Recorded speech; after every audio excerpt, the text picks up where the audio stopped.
This morning, while walking with Maggie, something caught my eye, a tiny movement on the ground.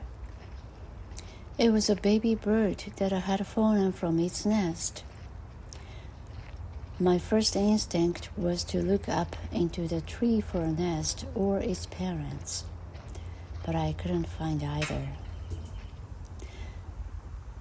The day was getting warmer and the little bird was struggling, so I gently picked it up and looked for someone who could help.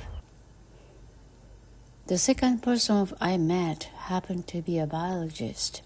He kindly said, "The best things you can do is place the bird back where you found it. Its parents may still find it."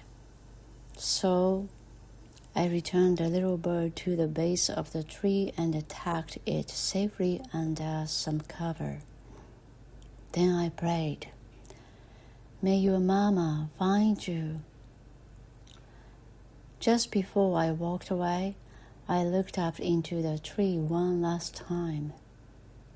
I heard a bird calling, moving from branch to branch.